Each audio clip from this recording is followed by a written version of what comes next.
bonsoir.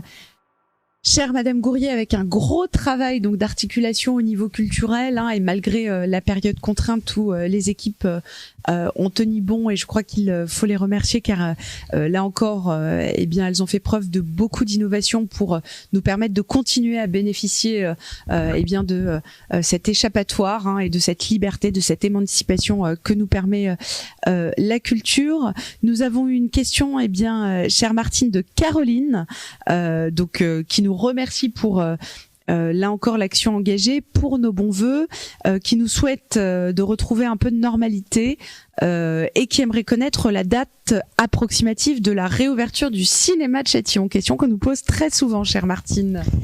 Bonsoir, chers Châtillonnais, chères Châtillonnaises. Bonsoir, Caroline. Merci pour la question.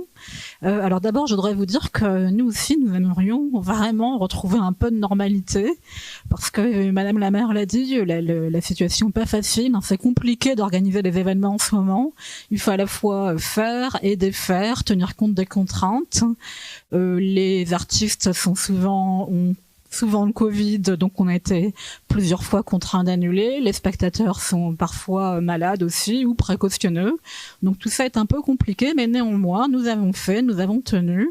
Et par exemple, ce week-end, il y avait les nuits de la lecture qui sont très bien passées, avec à la fois des spectacles au conservatoire, au théâtre, à la médiathèque, et qui se sont très bien passés. Donc j'en profite pour remercier vraiment énormément toutes les équipes qui se mobilisent, la direction de la culture, mais aussi toutes les associations, le théâtre, pour tout ce travail formidable qui est fait. Concernant le cinéma, alors vous savez, c'est un gros chantier, parce qu'en fait on est sur un cinéma qui avait pas été rénové depuis environ 25 ans, un chantier sur un vieux patrimoine, c'était un ancien marché, et nous avons eu à faire face à de nombreux aléas que nous avons découverts au fur et à mesure du chantier. Je les cite pas tous, mais il y a eu dans l'ordre la dalle, les matériaux, découverte d'amiante. Donc là, normalement maintenant, tout ça c'est un peu derrière nous, et donc la date d'ouverture du cinéma, c'est le mois de juin.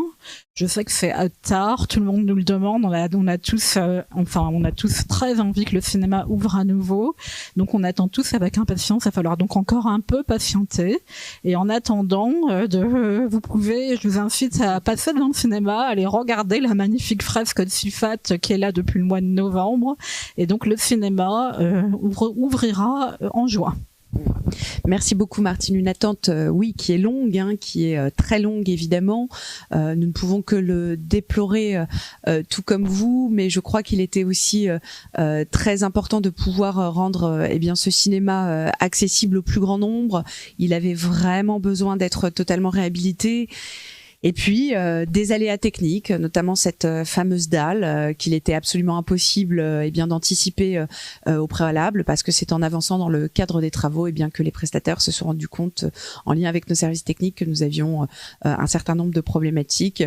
Mais ce cinéma quasiment tout neuf, vous pourrez en profiter et en profiter ensuite pour de nombreuses années. Donc c'est un peu d'attente, mais pour pouvoir ensuite bénéficier d'un très très bel équipement. Une question de Sylviane, chère Martine, sur la fête des associations, où on nous pose la question de savoir si elle va encore être organisée au stade cette année. Donc on salue cette super idée, pour également nous demander la date, si elle a été déjà fixée, et d'une manière un peu plus générale nous indiquer comment est-il possible de nous indiquer en amont toutes les grandes dates des événements de la ville, chère Martine. Alors oui, merci pour cette question. Alors oui, vous avez raison, et merci de nous le dire. Le forum des associations au stade s'est très bien déroulé, et donc nous avons l'intention de renouveler ce format, parce que ça permet à la fois de l'espace et de la convivialité, et c'est important. Donc la prochaine date, si vous avez d'ores et déjà, vous voulez le noter, c'est le 10 septembre, donc le samedi 10 septembre. Et puis nous avons, j'en profite pour dire donc les prochaines grandes dates, parce que nous, à la fois, c'est vraiment important, ces grands événements, la convivialité est absolument essentielle, le lien social. Et donc les prochains grands événements, donc le dimanche 15 mai, nous aurons la brocante de printemps. Donc je sais qu'elle est très attendue par tous les Châtillonnais. Donc le dimanche 15 mai. Le 21 mai, on enchaînera parce qu'on aura la fête de la ville. Pareil, événement très attendu. Et aussi, donc le 21 juin, bon là, pas de surprise sur la date, là, la fête de la musique. Je voulais vous dire aussi qu'il y a deux événements moins grands mais aussi très intéressants pour continuer dans la musique très proche de nous. Donc le 5 février, le concert de la jeune artiste Amanda Bourneuf avec en première partie les jeunes lauréats de notre tremplin Jeunes Talents 2021. Le 5 février également et aussi le 6 février, il y aura la Cora Léonia qui se produira. Donc le 5 février, 2 événements musicaux à Châtillon. Donc comme ça vous aurez le choix. Et puis aussi le 27 mars, le tremplin Jeunes Talents 2022. Donc pour tous les jeunes talents de la ville, notez bien, le 27 mars est candidaté, puisque après l'année suivante, vous aurez la chance de pouvoir vous produire au théâtre.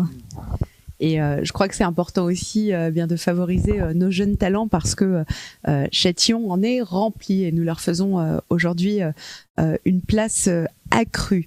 Nous avons une question d'Esther, chère Martine, sur la municipalisation de la Maison des Enfants qui a pu questionner un certain nombre bien de nos habitantes, de nos habitants et des utilisateurs de la Maison des Enfants qui était une association effectivement qui est bien connue au niveau de la ville et qui fait un travail de très grande qualité au niveau artistique. Donc quelques éléments peut-être, Martine, sur la Maison des Enfants. Oui, alors la Maison des Enfants, donc en 2021, on a constaté ça dès notre arrivée, un très grave problème à la fois de gouvernance et des problèmes financiers sur lesquels je reviendrai pas.